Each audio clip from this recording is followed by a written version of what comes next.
ఇండియాలోనే #1 varicose veins hospital Avis vascular centre. నమస్తే అమ్మా. నమస్తే అమ్మా. అమ్మ, పీరియడ్స్ వచ్చిన వెంటనే, నెలసరి వచ్చిన వెంటనే తలస్నానం కంపల్సరీయా? కంపల్సరీగా చేయకూడదు. అదేంటమ్మా చేయకూడదు పిచ్చెక్కినట్టు వెర్రెక్కినట్టు ముందు బాత్రూమ్ ఎలా పరిగెత్తాం ఎక్కడున్నా కూడా? చేయకూడదమ్మా. అయ్యో. నెలసరి వచ్చింది అంటే ఏంటి అర్థం? శరీరంలో మార్పు వచ్చిందా? ఉమ్, శరీరంలో మార్పు రావడంతో పాటు వేడి వెళ్ళిపోయి చల్లబడిపోతుంది కదా శరీరం, ఉమ్, అవునా కదా? ఉమ్. అలా చల్లబడిపోయిన సందర్భంలో నువ్వు స్నానం చేస్తే ఎంత ఆరోగ్యం మీద ప్రభావం చూపిస్తుంది. ఉమ్, అసలు ఒకప్పుడు ఏం చేసేవారు ఆడవాళ్ళు? ఆ టైంలో విశ్రాంతి తీసుకోమనేవారు. ఉమ్, ఎంతగా విశ్రాంతి అంటే ఇంటి పనులు అవి ఏమీ చెయ్యరు గనక స్నానాలు అవి కూడా చేయక్కర్లేదని చెప్పారు.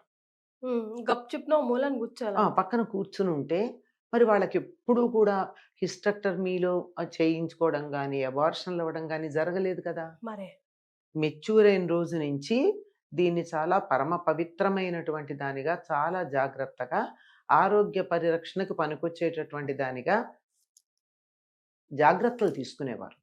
అందులో భాగంగా అసలు ఆ 3 రోజులు స్నానమే చేయొద్దనేవారు.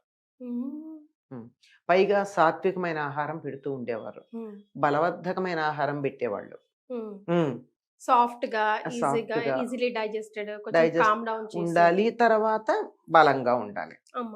అలా చూసేటటువంటి సమయాల్లో అసలు వీలైనంత వరకు శరీరాన్ని సూర్యరశ్మికి ఎక్స్పోజ్ చేయకుండా ఉంచమని కూడా చెప్పారు.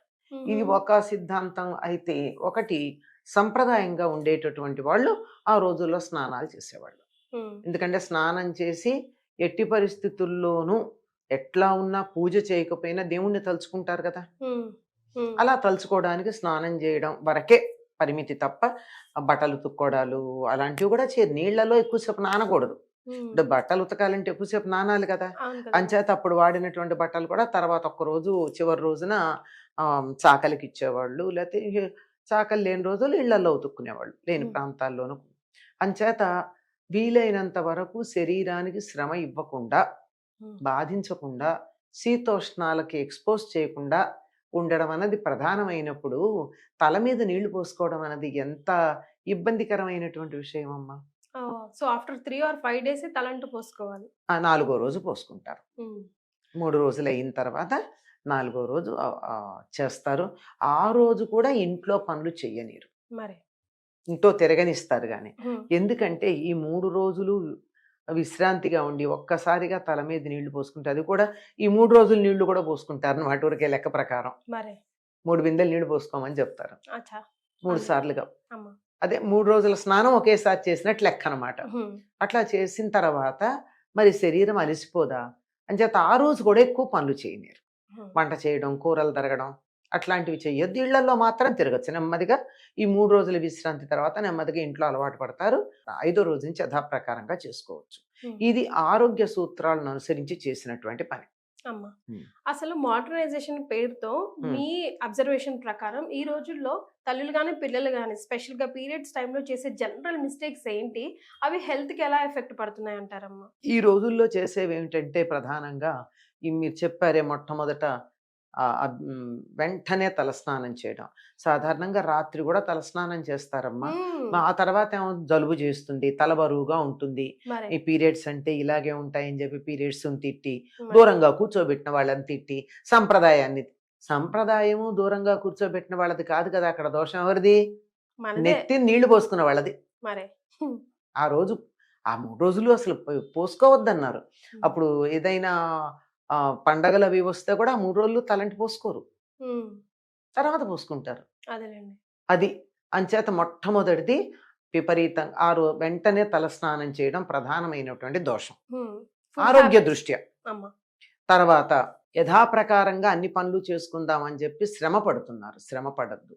శారీరకంగా మానసికంగా శ్రమ తగ్గించుకోండి. 3 రోజులు అనేక పరిస్థితుల కారణంగా, చాలా పరిస్థితుల కారణమని చెప్తున్నాను. అనుకూలమైనటువంటి వాతావరణం ఇంట్లో లేకపోవడం, అర్థం చేసుకునేటటువంటి కుటుంబ సభ్యులు లేకపోవడం, ఈ కారణంగా తప్పట్లేదు కొన్ని పనులు.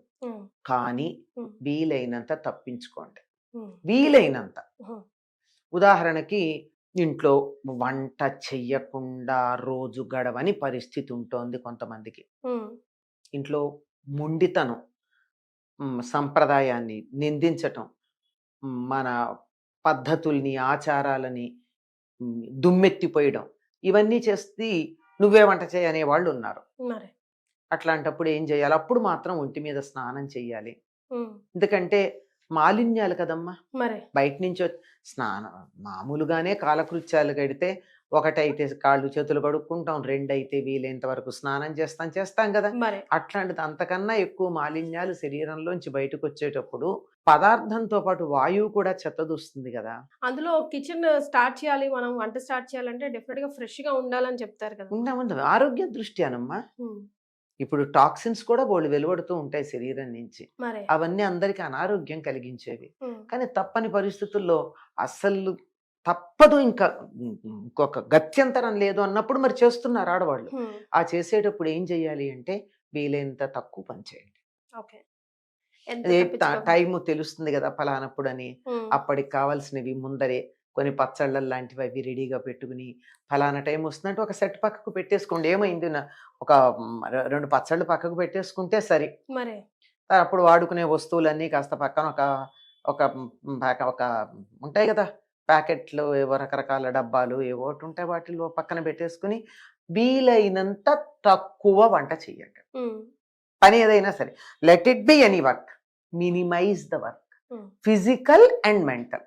ఉమ్, మెంటల్ వర్క్ కూడా వీలైనంత తక్కువ చేయండి. అందుకే కదా పూజలు అవి కూడా చేయొద్దంటారు. అంటే మానసికమైనటువంటి ఎనర్జీస్ వస్తే డిస్టర్బెన్స్ వస్తుంది అనే ఉద్దేశంతో. ఉమ్. అంటే నాకు రాలేదు అంటే నీకు రాలేదంటే అందరికీ రాదని కాదు కదా. అందరూ ఓకే, అందరి ఇప్పుడు బాడీస్ ఒకేలా ఊళ్ళో ఉన్నాయి. ఇంతమందికి మరి 3 ఏళ్ల క్రితం కరోనా ఇంతమందికి వచ్చింది, రాని వాళ్ళు ఎంతమంది లేరు? మరి రాని వాళ్ళని దృష్టిలో పెట్టుకుని ససెప్టబుల్ గా ఉన్న వాళ్ళని ఏం పర్వాలేదు నాకు రాలేదు కనుక నువ్వు కూడా వెళ్ళు అంటే మరి తప్పు కదా. ఉమ్, మన ఏ సంప్రదాయం చెప్పినా యావరేజ్ హ్యూమన్ బీయింగ్ ని దృష్టిలో పెట్టుకుని చెప్పారమ్మా. ఎప్పుడు ఎబవ్ ఉంటారు వాళ్ళు, స్టాండర్డ్ కాదు. అందులో ఈ రోజుల్లో పిల్లలు చాలా ఇబ్బంది పడుతున్నారమ్మా పీరియడ్స్ టైంలో. చాలా అంటే చాలా, అసలు 2-3 రోజులు ఎందుకు ఇబ్బంది స్కూళ్ళకి, పడుతున్నారో కాలేజ్లకి. నేను చెప్తాను. అమ్మా, మొదటి 3 సార్లు సరైన జాగ్రత్తలు తీసుకోకపోవడం. అది మొదటి 3 సార్లు. ఉమ్. అది అప్పుడు మోడర్నైజేషన్ పేరుతో ఇష్టం వచ్చినట్టు తిరగడం, ఆ, ఇంట్లో పెద్దవాళ్ళ మాటని వినిపించుకోవడం, ఇదంతా చాదస్తాం అనడం మన ఒంటికే తెచ్చి పెడుతుంది. 3 9 రోజులు కానీ జాగ్రత్తగా ఉన్నారంటే అసలు అమ్మాయికి 99.9% ఎక్కడో ఉండొచ్చు అనుకో, తర్వాత ఉమ్, సమస్యలు రావు. అది కదలకుండా ఉండడం. ఉమ్, అప్పుడు వాళ్ళు రకరకాలు చెప్తారు, కథలు కూడా చెప్పిస్తారు తర్వాత స్నానం చేసేటప్పుడు చెప్పుకోమని. అమ్మా. ఏది గోళ్ళు కొరికిన పాపం, సూది గుచ్చిన పాపం, కుట్టు కుట్టిన పాపం, ఇలాంటివేవో చెప్తారు. ఇవన్నీ పాపాలని. పాపం అంటే అనారోగ్యం.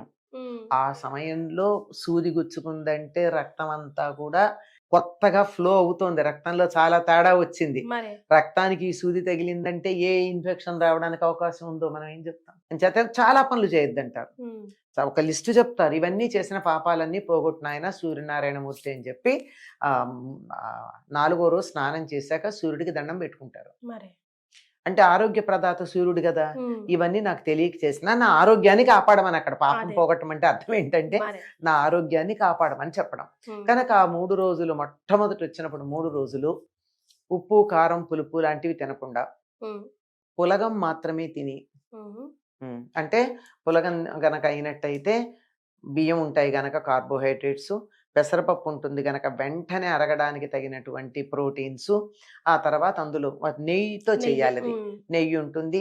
అబ్బా తినలేను అంటే దాంట్లో బెల్లం వేసుకోవచ్చు, జీలకర్ర, ఒక్క రవ్వ మిరియం, అంతే. ఉప్పు ఉండదు. ఉప్పు ఉండదు, బెల్లంలో ఉప్పు బెల్లం. ఉంటుంది, అది చాలు. మరి అది కానీ 3 రోజులు తిని పాలు మాత్రమే తాగి ఎంత కావాలంటే అంత తాగొచ్చు. ఉమ్, ఇంకా తింటామని అన్నట్టయితే గారెలు పెట్టచ్చు, ఉమ్, అంటే ప్రోటీన్, కానీ ఉమ్. ఉప్పు ఉండకూడదు. మళ్ళీ వేసి వెయ్యకుండా మరీ తినలేరంటే ఉమ్, అట్లా ఏదైనా సందికి తీపి పదార్థాలు పెడుతూ ఉంటారు అందరూ, రకరకాల ప్రోటీన్స్. మన ప్రాంతంలో లేదు కానీ కర్ణాటక అక్కడ ఏం చేస్తారంటే గర్భవతులకిను పీరియడ్స్ ఉంది మొదటిసారి మెచ్యూర్ అయినటువంటి అమ్మాయికిను వాళ్ళు రకరకాల పప్పులు తీసుకొచ్చి తెచ్చి పెడతారు. గోందు లడ్డులని గోందు లడ్డు బాలింతరాలకిను డెలివరీ టైం కదా, ప్రెగ్నెంట్ లేడీకి. ఇది గోందు లడ్డు కూడా ఇప్పుడు కూడా పెట్టచ్చు. మరి తర్వాత మినప సున్ని బాగా పెడతారు, మినుము పెడితే నడుం గట్టి పడుతుంది అని చెప్పి.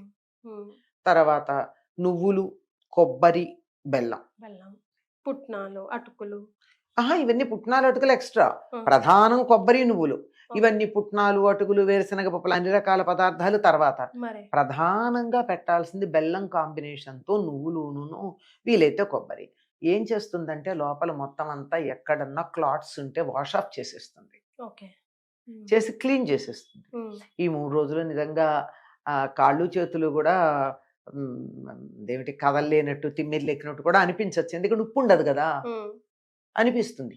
అనిపించనండి, ఏమీ పర్వాలేదు, అందుకే కదలద్దన్నారు. మరి కదలకుండా ఉండడానికి కారణం ఏమిటి? కాళ్ళు చేతులు పని చేయవు ఉప్పు లేకపోతే. అసలు బేసికల్ గా మన సిస్టమే అసలు 3-4 డేస్ ఏం పని చేయకుండా బద్ధకంగా అట్లా కూర్చుంటే బాగుండు అన్నట్టే ఉంటుంది. ఉంటుంది యాక్సెప్ట్ చేసి అలా ఉంటే బాగుండు. అలా 3 రోజులు అలా ఉండి రెండోసారికి కూడా వీలైతే పాటించాలి. మూడోసారి కూడా పాటించగలిగినట్టయితే కనీసం మొదటిసారి ప్రధానంగా వెరీ స్ట్రిక్ట్ గా పాటించాలమ్మా. 11-12 డేస్ ఈ 3 రోజులు ఆహారం గురించి, రెస్ట్ 10-12 రోజులు. ఎందుకంటే శరీరంలో మొత్తం అంతా కుదిపినట్టు అయిపోతుందమ్మా, మార్పు వచ్చింది సెట్ కావడానికి. సరే రెండోసారి అయితే 5 రోజులు 4 రోజులు చాలు రెస్ట్. ఆహార నియమం మాత్రం పాటించాలి. ఇలా పాటించినట్టయితే చాలా బాగుంటుంది. ఇప్పుడు ఆధునికంగా ఏం చెప్తున్నారంటే డాక్టర్లు, అప్పుడు మొదటిసారి అయినప్పుడు 1 month లోపల ఒక ఇంజెక్షన్ ఉంటుంది, టెటనస్. డాక్టర్ని అడగండి, లేడీ డాక్టర్ని అడగండి చెప్తారు. అటువంటి ఇంజెక్షన్ ఒకటి ఇప్పించాలంటారా అమ్మా? చెప్తాను వినండి. ఇప్పించాలి. తర్వాత 6 నెలలకి ఇంకోటి ఇప్పించాలి.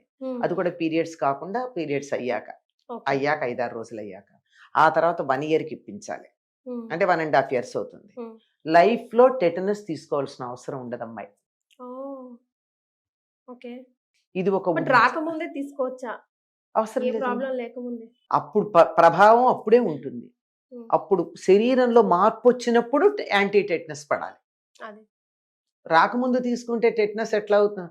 ముందే యాంటీ టెటనస్ ఎట్లా ఉంటుంది? ముందర ఎందుకు ఇవ్వాలి యాంటీ టెటనస్?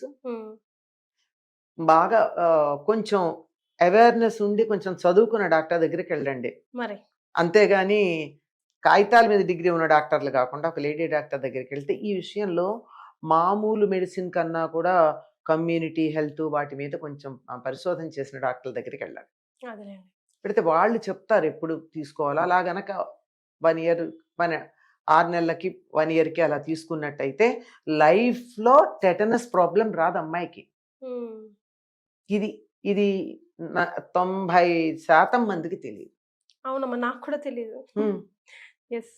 ఎందుకంటే నేను మా స్టూడెంట్స్తో కొన్ని హెల్త్ ప్రోగ్రామ్స్ చేయించిన రోజుల్లో ఒక doctor, she is interested in all these things. She in those days she was associated with our students అనమాట. So she told me and I advise to so many people and many of them follow. అంటే follow అయ్యారంటే దాని result ఏమిటి అన్నది మనకి ఎలా తెలుస్తుందమ్మా? Tetanus వచ్చిన వాళ్ళ సమస్య అని రాకుండా ఉంటే ఏమైంది? రాలేదు, ఇప్పటి వరకు రాలేదన్నమాట అర్థం. ఆ తర్వాత వేలుకు దెబ్బ తగిలినప్పుడు ఒక టెటనస్, కాలికి దెబ్బ తగిలినప్పుడు ఒక టెటనస్, సిజేరియన్ అప్పుడు ఒక టెటనస్, డెలివరీ అప్పుడు ఇవన్నీ తీసుకుంటారు కదా. ఇవేమీ అక్కర్లేదు అని చెప్పారు. ఇన్ కేస్ ప్రికాషనరీగా తీసుకుంటే నష్టమేం లేదు, కానీ పొరపాటున తీసుకోకపోయినా సమస్య లేదు. ఇవన్నీ చాలా జాగ్రత్తగా పాటించి ఇవే నియమాలు దరిదాపుల్లో పీరియడ్స్ వచ్చినప్పుడు కూడా పాటిస్తే బాగుంటుంది. అంటే పీరియడ్స్ లో బాగా కారంగా అలా తినడం, నాన్ వెజ్ అలాంటి తినకుండా సాఫ్ట్ గా తినండి. ఆ 3 రోజులు బాగుంటుంది. ఎప్పుడన్నా ప్రాబ్లం ఫేస్ చేసిన పిల్లలు కనుక ఉన్నట్టయితే, చాలా ఫేస్ చేస్తూ ఉంటారు కదా, వాళ్ళని ఒక్కటి ఫాలో అవ్వమనండి. 5-6 నెలల్లో వాళ్ళకి తేడా తెలుస్తుంది. సూపర్. ఏంటమ్మా అది? ఆ 3 రోజులు పాలన్నం మాత్రమే తినాలి. పాలన్నంలో బెల్లం వేసుకొని తినాలి, అంతే. ఉప్పు కారాలు వద్దు, హెవీ ఫుడ్ ఏం వద్దు. మహా ఇంకా ఉండలేను అని అనిపిస్తే అది పులగం, అది కూడా ఉప్పు లేని పులగం అన్నం 3 రోజులు ఈ 3 రోజులు అలాగే తినమని చెప్పండి. ఒక 6 నెలలు, నెలకి 3 రోజులు చొప్పున. తర్వాత వాళ్ళకి ఆ టైంలో కడుపులో నొప్పులు రావడాలు అవి చాలా వరకు తగ్గిపోతాయి. Until and unless she has some other problem, general problem ఏదన్నా ఉంటే తగ్గుతాయి. సో పెద్దవాళ్ళు ఏది చెప్పినా ఒక ఆలోచించి రూల్స్ అండ్ ప్రకారమే చెప్తారు, రెగ్యులేషన్స్ ప్రకారమే చెప్తారు. అది ఫాలో అవుతే అప్పుడు మనకు తెలియదు, కానీ జనరల్ గా ఇన్ ఫ్యూచర్ అప్పుడు అమ్మమ్మ వాళ్ళు చెప్తే అంటే ఇవి అనుసరించి విసుక్కుంటూ అయినా అనుసరించిన వాళ్ళకి సమస్యలు లేవు, నడిచిపోయాయి. మరే ఇప్పుడు ఎవరైతే అనుసరించలేదో వాళ్ళకి సమస్యలు వచ్చాయి, వాళ్ళు అడుగుతున్నారు. ఇప్పుడు వీళ్ళు మేము ఆరోగ్యంగా ఉన్నది పాటించడం వల్ల అన్న సంగతి వీళ్ళకి గుర్తుండదు. మరే ప్లీజ్ అది గుర్తు చేసుకోండి, గుర్తు చేస్తూనే ఉండండి. అమ్మాయిలే కాదు, ఆడవాళ్లే కాదు, ఇంట్లో కుటుంబ సభ్యులు కూడా వాళ్ళ గురించి కొంచెం ఆలోచించాలి. థ్యాంక్ యూ సో మచ్ అమ్మా. నమస్తే.